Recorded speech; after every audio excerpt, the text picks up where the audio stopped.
What is happening, guys? Welcome back to Redbridge Garage. And if you watched the last episode, you've seen that we got an engine in from a viewer, and his name was Jose. He'd spent about $900 on this Predator Hemi build, and he seemed to not be able to get it to run right once he was done. So he sent the engine to us for us to diagnose it and find out what was going on and kind of tune the engine in. Well, we went through a few simple measurements to find out if everything was right with the engine, and we decided that the carb was the issue. He did all this performance parts. The engine's flowing a lot more, but he didn't have enough fuel to compensate for those new parts. But once we was checking the valve train, we noticed a lot of metal that was inside of his old block, and that got me worried. So we opened it up, and it got worse the deeper we got. We also found rust in his bore, and the damage was too far to be honed out. You would have had to bore out the block.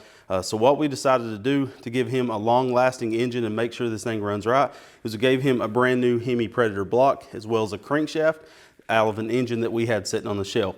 So today we're going to be reassembling everything. We're going to put new rod bearings, new gaskets.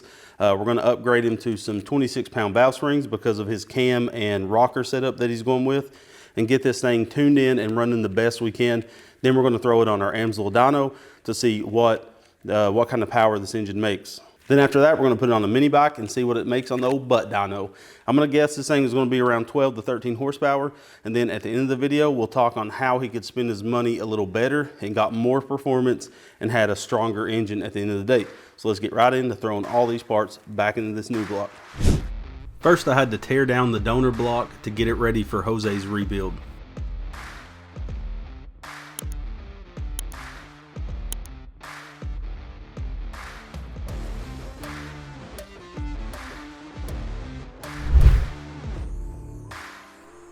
With all the parts clean and laid out, we can start the assembly process on his engine.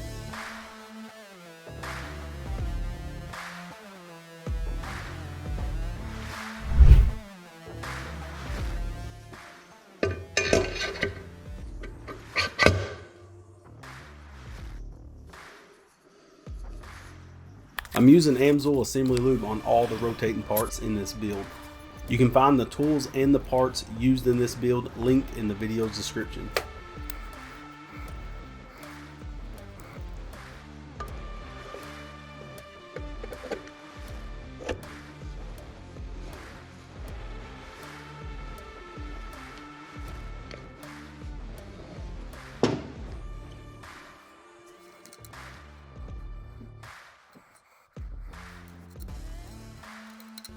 With the new rod bearings, I can torque the rod bolts to 170 inch-pounds, 20 inch-pounds at a time.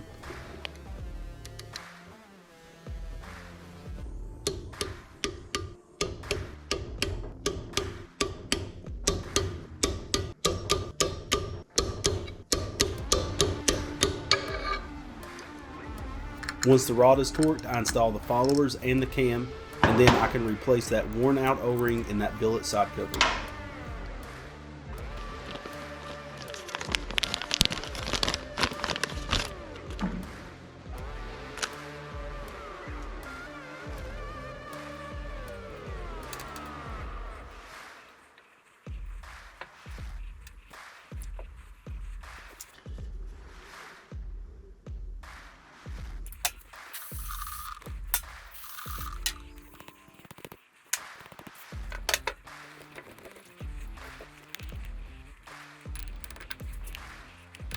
It is important to use the included shims on the crankshaft when installing the billet side cover. Jose didn't do this, so I'm going to give him 2 thick and 2 thin shims.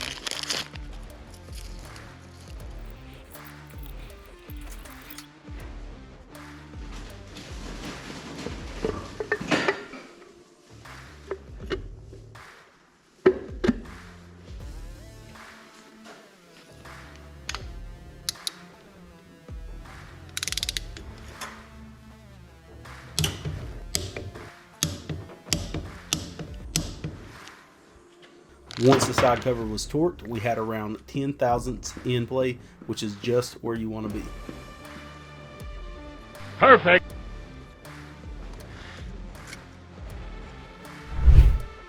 Using my valve spring compressor, I stripped down the head, relapped all the valves, and installed new heavier 26-pound valve springs to handle the lift that the cam and rockers will make.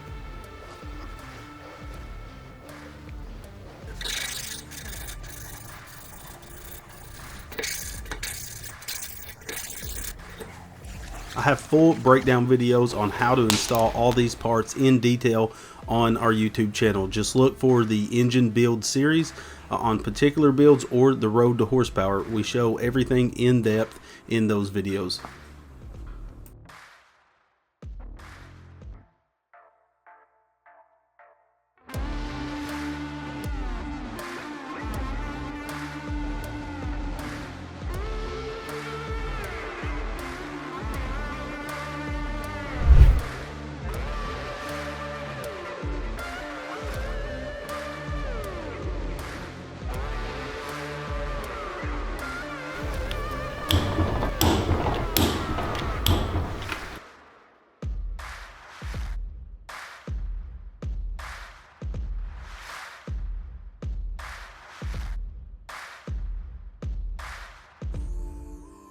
Once I had all the valve train installed, I noticed that the exhaust side valve springs was getting coil bind before it finished its stroke.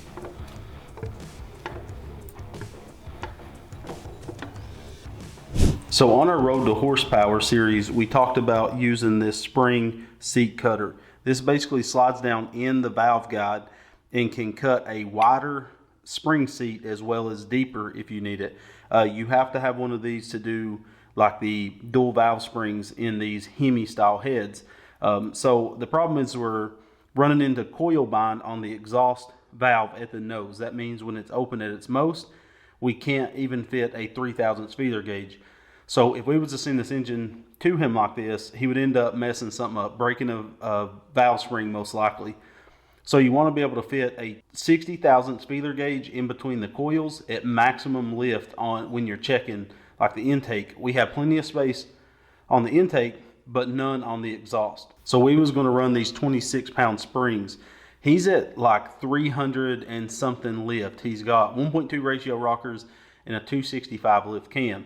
So if you times 265 by 1.2, you get this number on screen. He really needs around 36-pound springs or so just to be safe. These still wouldn't be enough. He'd have to be careful.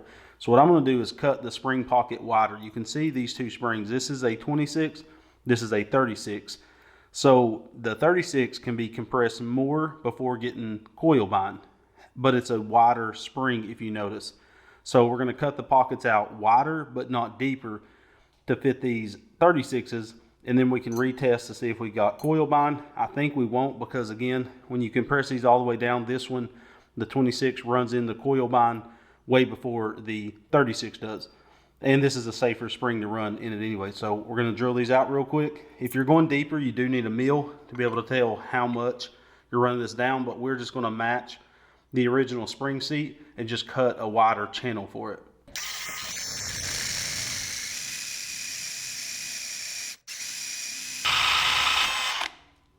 There we go. That's the intake. Now we can do the exhaust. Super handy tool to have in your shop. If you plan on building engines, you almost have to have one. So we'll clean all this metal debris out, make sure to blow out the valve guides, make sure every bit of this aluminum's out. We can reinstall it back on the engine and see what it's like now. So as you can see, now we have a gap in that spring, and I've checked it with a 60/1000 feeler gauge, and it barely squeezes in there with just a hair bit of resistance. So we're good on that. We didn't have a problem on our intake, just on our exhaust. So now we have 36-pound springs, single springs, and we got all the coil gap that we need, the coil gap, and now we're good to proceed on.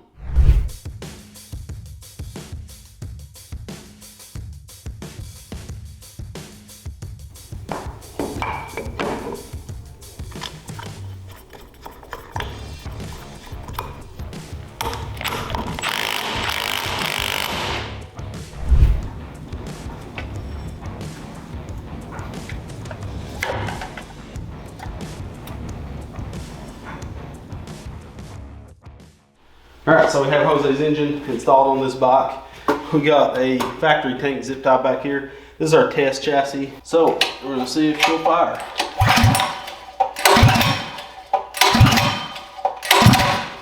Whoop.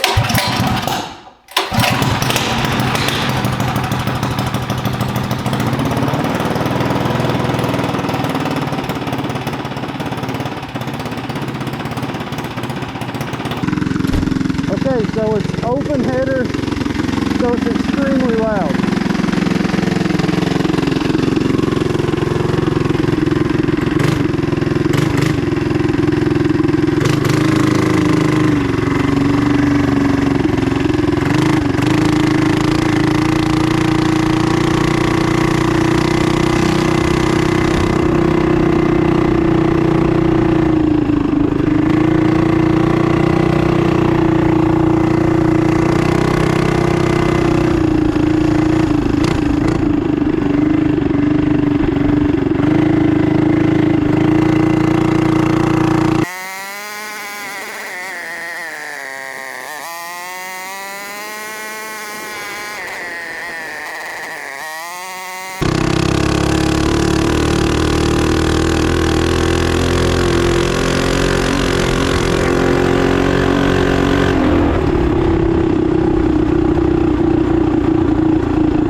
So I will say in horsepower, I think this thing is going to do around 12 to 13. It's nothing crazy.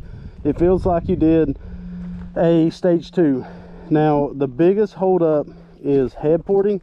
He's done a lot of stuff to help it flow better with cam, more lift and stuff. And he has a poorer flowing head, the stock head. And also the carburetor is a big factor. We're not going to change any of that because our job was just to get it running and performing great. Thing's running awesome. It doesn't have any stumbles. It starts up really good. This thing runs really great. but it doesn't feel like crazy fast. So I'm thinking around the 12 horsepower mark. It's nothing insane, but he has a good platform to go further. He could have spent his money better, but that's what our dyno series is for. So we're going to pull this off, drain the break-in oil out of it, put some Dominator 1030 racing oil, and get it on the dyno. All right, so we have Jose's engine all mounted up on the dyno. We have just standard 87 octane from the gas station. It's non-ethanol. We're not running nothing special. We're keeping the same jetting. I do think it can be jetted up a little richer, but we'll see with the air-fuel ratios, and if so, we'll go ahead and swap that out. So I'm gonna get it started up, let it warm up, and we'll do a couple pulls to see what kind of horsepower this engine is making after the rebuild. I do think it's going to be a lower horsepower engine just from the feel of the old butt dyno. I think it's going to be around 12 to 13 horsepower is what I'm guessing. So we'll see how close I am.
Okay, so we dynoed Jose's engine and it made pretty much 11 horsepower and 11 foot-pounds of torque, which is a little lower than I thought.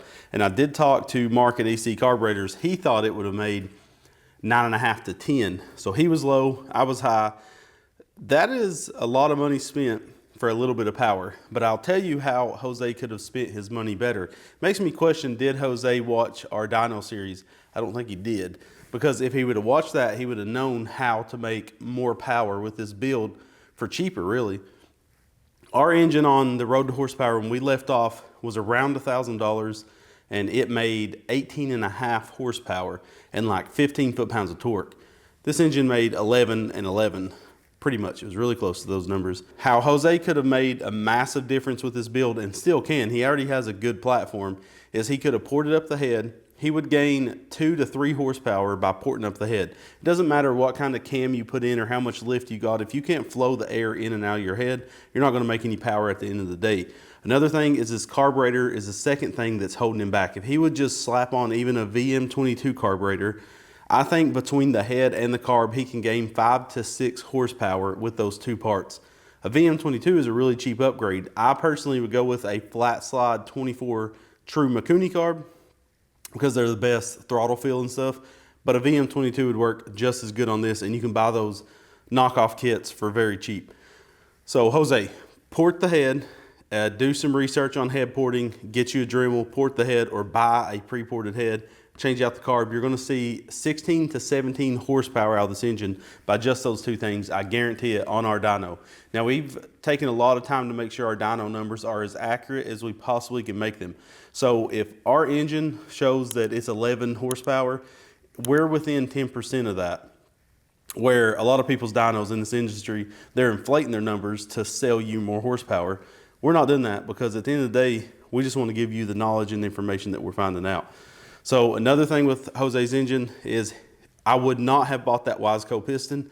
Jose is going to have problems in the future out of that Wiseco piston with the single compression ring instead of having the standard 2 rings like a normal piston. They do make an updated version of this Wiseco piston that does have all the rings, but he unfortunately bought the, I'm guaranteed BMI Karts was making this as a kit to get rid of some parts and push some parts is what they was doing. This ring is going to wear out for you. This piston is designed for the racer that's going to rebuild his engine after every few races, not for a guy riding a go-kart and a mini bike. Your engine's going to start smoking, and it ain't going to take that long. You're not going to get 30, 40, 50 hours out of this engine like we do our build engines because of that piston. So be aware of that. And that was a very expensive piston. He could have bought a rod and a piston for the price he paid for that Wiseco piston. It's one of the most overinflated parts, that Wiseco piston. You had a flat top piston stock in this engine. You should have just put a longer ARC rod in it and you would have been at 0 deck and did the same thing you're getting out of that piston. So he shouldn't have bought the piston and he shouldn't have bought the billet side cover. You do not need a billet side cover at this stage of a build. If he's 20 or plus horsepower, really ripping the RPMs, then this is necessary. This was a very expensive part. If he would have just saved his money from this, he could have bought a carb. He could have bought some other random parts. He did really good with valve train and stuff, but he can't even flow the 318 lift that he has in this system because of the carb and the head. So we could throw those parts on it for Jose, but that's not what this series was about. It was about getting his engine, finding out what he did wrong, and getting it running. We're not just trying to throw every part at this and make the most horsepower engine we can. That's for our other videos in the road to horsepower. So Jose, you're going to get 11 horsepower, 11 foot-pounds of torque engine, and hope it does you well. Port that head up, get you a new carb, and you're going to be making 5 to 6. It's going to blow your mind at what kind of power you're going to get out of those two items. Hope you enjoy your engine. We hope it lasts as long as possible. Make sure to watch our videos and watch them closely, what we're doing to decide your next performance build, because you could have did this a lot more. You could have dropped your price by hundreds of dollars and made double the horsepower is what I'm saying. Not double, but pretty close. Just a reminder, again, no negative comments towards Jose. This was a low performing engine. It surprised me, honestly. I knew it was going to be when I rode the bike because it was really underwhelming, but again, you can't flow the gas in and out. You're not going to make any power. Most of your horsepower is made in your head. So yeah, no negative comments towards Jose. Everybody was awesome in the last video. There was a couple jerks, but you're always going to get them people that's just sad in life. Bless their hearts. But so if you like these type of videos, I had a lot of fun making it. We'll try to be on the lookout. Hard thing now is not getting taken advantage of. We immediately, after posting this, had a kid say, I got a $1,000 engine that I can't get running. It's like, okay, well, you know, like you gotta, it's gonna be hard to find a true person that needs help now because people are gonna try to take advantage of this setup. But thank you, Jose, for sending out the engine. We're gonna give him a bottle of Amsoil racing oil because we do gotta drain everything out of this engine. Jose, please put freaking oil in this engine when you get it. So he's gonna get this engine ready to go. Thank you so much for watching, guys. Thank you for commenting. Make sure to like and subscribe if you haven't, and tell your friends about us. Check out the links in the video description, and thank you for watching. We love you, and God bless. My wife's hand, boom.